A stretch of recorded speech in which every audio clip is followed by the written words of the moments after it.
ایک بندہ بہت بیمار تھا، بیمار ہو کے کاروبار تباہ ہونے لگا، کاروبار ختم ہوتے ہوتے بیوی کو کینسر ہو گیا، مسائل پیدا ہو گئے، وہ بہت بالکل یعنی خودکشی کے دانے پہ پہنچ گیا۔ وہ ایک اللہ والے کے پاس گیا، کہنے لگا جی بزرگوں میرے حالات جو ہے نا یہ کوئی 2-3 سال میں خراب ہوتے جا رہے ہیں، میں سیدھا بھی قدم اٹھاتا ہوں الٹا جاتا ہے۔ وہ اللہ والے تھے، انہوں نے کہا یار تم پیچھے ذرا سوچو۔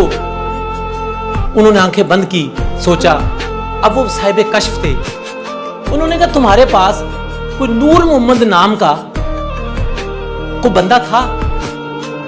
اس نے کہا جی مجھے پتہ نہیں ہے، میرے پاس تو فیکٹری تھی، میں جاؤں گا منشی سے پوچھوں گا۔ اچھا کہتا جا کے منشی سے پوچھ کے آؤ۔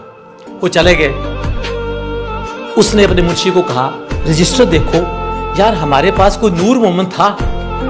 اس نے ڈھونڈا، ہاں کہتا جی 3-3.5 سال پہلے ہمارے پاس ایک مالی تھا نور محمد۔ وہ آگے بزرگوں کے پاس، بزرگوں پتہ تو لگ گیا نور محمد تھا، مالی تھا۔ کہتا سوچو کچھ ہوا تھا؟ کہتا ہاں مجھے یاد آ رہا ہے کہ میں ایک دن پینٹ کوٹ ٹائی لگا کے اپنے کسی ڈیلیگیشن کے لیے نکلا ہوں، وہ مالی جو تھا نا وہ پودوں کو پانی لگا رہا تھا، اس کو نہیں پتا میں باہر نکلا ہوں، اس نے جو کر کے پائپ کیا تو میرے کپڑوں پہ پانی گر گیا، میں نے اس کو نکال دیا کہ یار دیکھو تم نے آج کی میری ساری میٹنگ خراب کر دی، کوریا سے ڈیلیگیشن آیا تھا، فلانا ہے۔ تو بزرگوں نے کہا اللہ تعالیٰ نے نور محمد کے رزق کو تمہارے رزق میں رکھا ہوا تھا، تمہیں جو رزق ملتا تھا نور محمد کے رزق کی وجہ سے ملتا تھا، اب نور محمد کو ڈھونڈو۔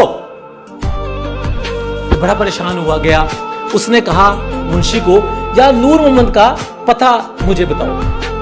اس نے پرانے ریکارڈ نکالے، جہاں کہیں وہ مینول کام تھے، کھاتے تھے، لکھا ہوا تھا سونس کیسر کا کسی گاؤں تھا، وہاں پہ وہ نور محمد کا گاؤں تھا۔ وہ بندہ وہاں گیا، جا کے گاؤں میں کہنے لگا یار یہاں پہ نور محمد ہے؟ کہتا ہاں جی نور محمد تھا، لیکن وہ 2-3 مہینے پہلے بڑی قسم کرسی میں فوت ہو گیا۔ اس نے کہا کیا ہوا؟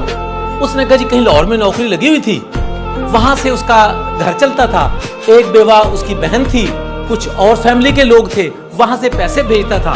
جب اس کی نوکری ختم ہوئی تو نور محمد یہاں آ گیا، ان کے گھر میں فاقے ہو گئے، اور وہ بیچارہ بڑی قسم پرسی میں جو ہے نا وہ دنیا سے چلا گیا، اور بڑی بد دعائیں دے رہا تھا کہ اس کے حالات جس نے خراب کیا اللہ اس کا بیڑا غرق کرے۔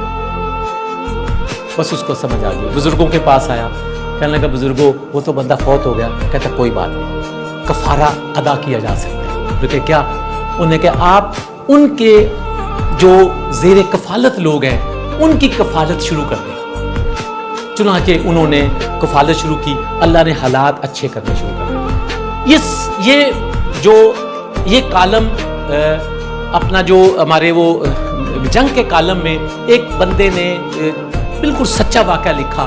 یہ میں بتانے کا مطلب یہ ہوتا ہے کہ کبھی بھی آپ یہ نہ سوچیں کہ میں اس کو دے رہا ہوں، یہ سوچیں اللہ تعالیٰ نے اس کا رزق میرے رزق میں رکھا ہوا ہے، اس وجہ سے اللہ ہمیں دے رہا ہے۔